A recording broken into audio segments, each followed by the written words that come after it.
1 अगस्त को गैंगस्टर सचिन बिश्नोई को दिल्ली पुलिस की स्पेशल सेल ने अजरबैजान से भारत प्रत्यर्पित किया था। ये लॉरेंस बिश्नोई गैंग का मुख्य सदस्य है और पिछले कई महीनों से खुफिया सुरक्षा एजेंसियों के रडार पर भी था।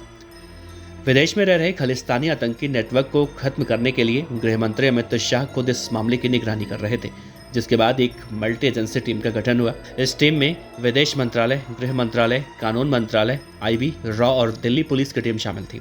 लगातार अजरबैजान की सरकार से संपर्क किया जा रहा था, जिसके डिटेंशन में सचिन बिश्नोई था। भारत सरकार की तरफ से बाकायदा ट्रांसलेटर हायर किए गए, जिन्होंने भारत सरकार का पक्ष अजरबैजान की कोर्ट में रखा। वहां की कोर्ट के आदेश के बाद इस कुख्यात गैंगस्टर को भारत लाया गया।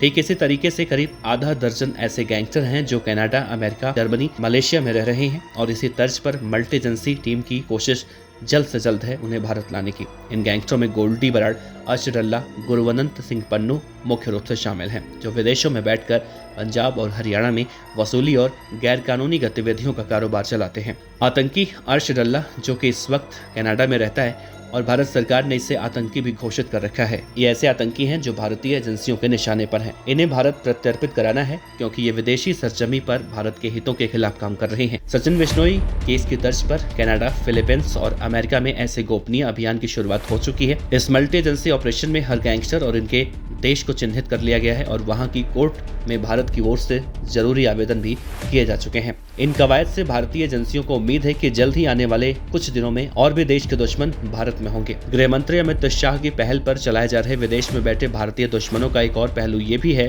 कि हाल ही के दिनों में जो हिंसक प्रदर्शन हुए हैं, चाहे वो अमेरिका, कनाडा या फिर ब्रिटेन हो, उनके ऊपर भी दोहरा प्रहार किया गया है। एक तरफ तो नेशनल इन्वेस्टिगेशन एजेंसी ने अपनी जांच शुरू कर दी है। खुद एनआईए की टीम विदेश जाकर वहां की सरकार से संपर्क साध रही है और एक मजबूत कानूनी आधार देश विरोधी तत्वों के खिलाफ तैयार कर रही है। गृह मंत्री अमित शाह की इस रणनीति का दूसरा पहलू ये भी है कि विदेश में मौजूद खालिस्तानी अलगाववादी आतंकियों के भारत में सक्रिय नजदीकियों पर केंद्रीय जांच एजेंसियां अपना शिकंजा पूरी तरीके से कस रही हैं।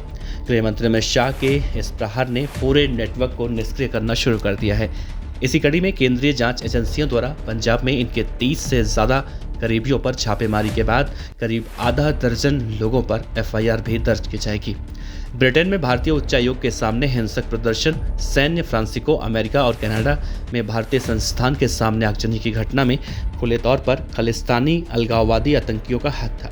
एक और तो विदेश में भारतीय जांच एजेंसी एनआईए इस मामले में उनके ऊपर अपना शिकंजा कस रही है।